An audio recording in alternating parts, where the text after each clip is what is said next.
Hey guys, welcome to Mikey's Video Game Madness. Today we're playing Dead or Alive 5 Final Round on the PlayStation 4. Even though this is the first release on the PlayStation 4, but this is actually the third iteration of this game. This might have an extra character or two.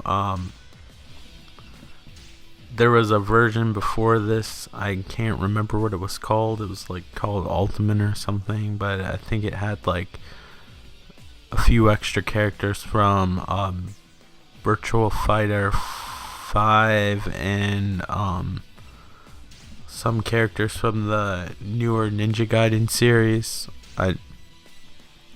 There's been so many iterations. I haven't followed the Dead or Alive series to a T.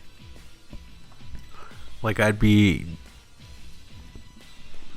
more at home telling you the differences between Street Fighter 2 and all those iterations, or even Street Fighter 4 than this. I've actually have followed the Dead or Alive series since the first one.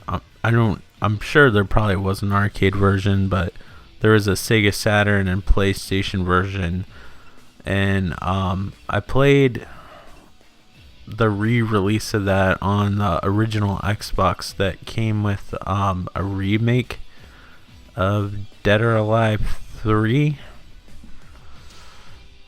I vaguely remember there was Dead or Alive 3, and then there was either a remake of the first game or whatever. All I know is it came with the original one, and then I played, before that, I played Dead or Alive 2 on the Sega Dreamcast. And that was the first one that had the multiple level arenas. And the first one was pretty generic. It was a lot like Virtual Fighter or Tekken. I know some people play these games in tournaments, but to me this is the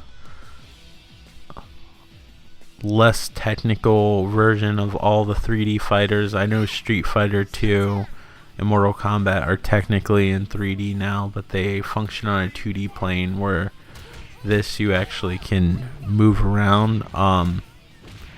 So I consider these 3D fighters like Tekken or the Virtual Fighter series. To me, the Virtual Fighter series is probably the most technical, and then Tekken, and then probably this, even though there's like some intricacy to this. It's pretty simple. You basically have a punch button, a kick button, a block, and a throw button, and then you have like two buttons that combine the buttons that you can basically customize to your liking. I really need to get a fight stick or a fight controller for the PlayStation 4. I have a fight stick for the PlayStation 3, but unfortunately a lot of those peripherals for the PlayStation 3, unless they're programmed specifically for the game, do not translate well to the PlayStation 4. A matter of fact, the only thing I know that works on the PlayStation 3 that works on the PlayStation 4 are the Rock Band instruments. So that's about it as far as that goes. But I would like to get a fight controller, because even though in theory the D-pad seems really great for fighters, the ones that I've played on it I have not had the, sorry, I'm stuttering, I've had not the best experience with. I don't know, it's great for any other type of game, but when Street Fighter 5 comes out, which I'm really looking forward to, I think I'm gonna have trouble with it, like I did with Street Fighter 4 on the PlayStation 3, which eventually made me end up getting the tournament fighter stick. It just works better, but that takes a little bit getting used to too, but it makes the circular motion of a lot of the moves and charges and stuff like that so much easier. They had a Mortal Kombat 10 or X, depending on who you are, fighter pad for the PlayStation 4, and it was kind of weird with its micro switches, but I might have to invest in something like that, because I really don't want to spend a crap load of money on a fighting stick that I'm only going to use for a handful of games. But I don't know, I think in the long run it'll be worth it if I get really into Street Fighter 5 and playing these games. This game's somewhat easier to play with a stiff D-pad, just because a lot of the moves require you kind of to tap the buttons like Tekken does. But when you get to more of the complex fighting games like Guilty Gear, Street Fighter, or any of the other 2D fighters that aren't Mortal Kombat's very accessible because that has a lot of the more down, forward, back kind of moves. There's not a lot of like half circles and weird freaking movements to me that I don't know why they make them that way, but that's the way Capcom makes them, and I still love the Street Fighter games, so I forgive them for it and I keep on getting them.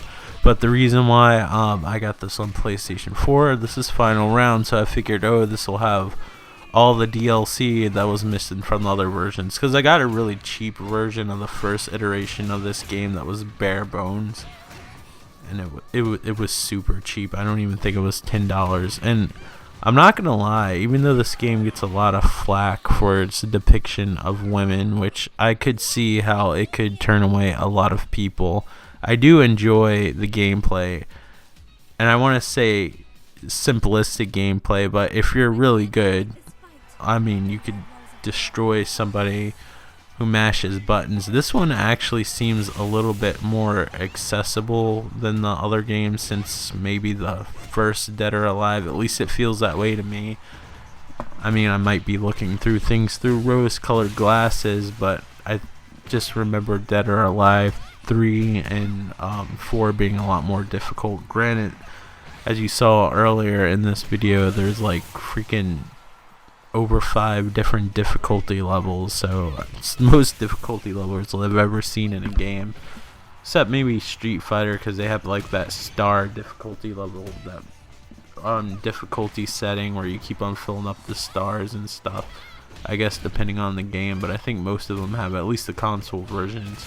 Obviously you wouldn't be able to adjust the difficulty level in the arcade, but because they want to steal as much quarters from you as possible, you probably could do it with the dip switches, but whatever.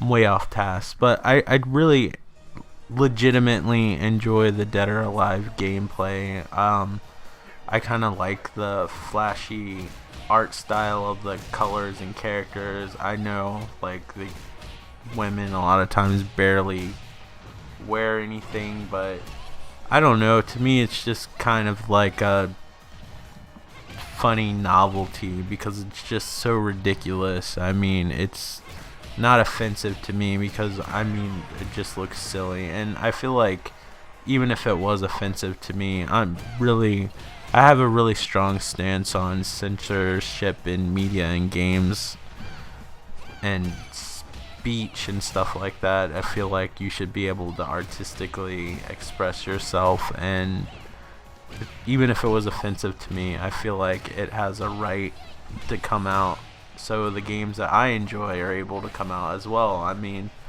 unfortunately, in order for the things that for you to want to be able to come out, you have to accept the things that you wouldn't really care to come out, and that's just the way it is. It's part of that artistic freedom. I mean, it's like a give or take system.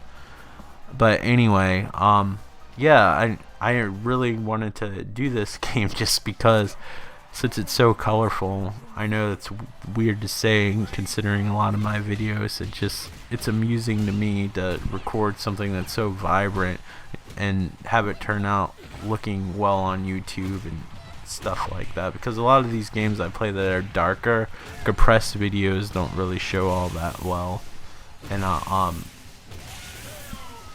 in a darker video you'll get a lot of artifacting and stuff like that. But yeah, I just really enjoy it. But I got this game mainly thinking that I'd be able to have every downloadable content game, because before this game came out there was like over $200 worth of cosmetic DLC, which is ridiculous. I mean, it doesn't affect the gameplay, but you know, if it's available, I kind of want like every single thing that's available, even if it's a stupid outfit. I want to experience the whole game, and I'm okay with paying like $50 for like a whole version. I didn't pay that much for this game. This game is decreasing in its popularity, it seems, as time goes by, even though they have 3 different iterations of this game. So maybe I'm just in an area where people aren't buying it. I don't know. But yeah, the minute I got this game, there was advertisements for even more DLC. I thought this was called Final Round because this had everything in it. I mean, it has like most of the DLC from the past, but they couldn't resist to add even more, which is bullshit, because I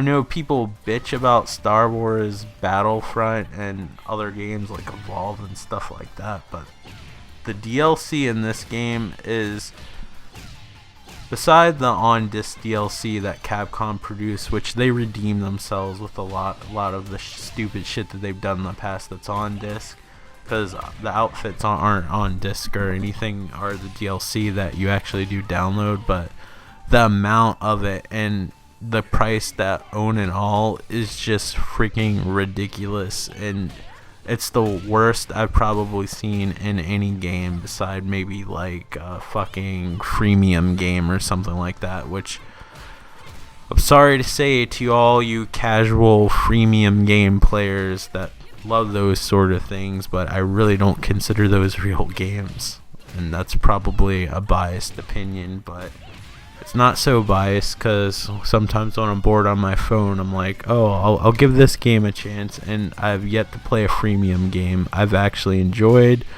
or didn't feel like I was getting the whole experience until I paid. At least with Battlefield or Evolve, there's some sort of game that's not going to nickel and dime me to death that I can keep on playing. Like a lot of those freemium games, you play for a certain amount of time, or you can't get past a certain point and that's it. At least even if you give me a few maps, I can recycle playing on those few maps. But yeah, I figured I'd cover this game because I know there's some controversy with the Dead or Alive beach volleyball the third game, whatever, I don't even know what it's called, not coming out in the US, but I think that's basically because the second one wasn't that great. The first one actually had a decent volleyball system. But thanks for watching, and I will talk to you on the next video. Take care. Bye. If you want to, like, comment, and subscribe. Thanks for watching.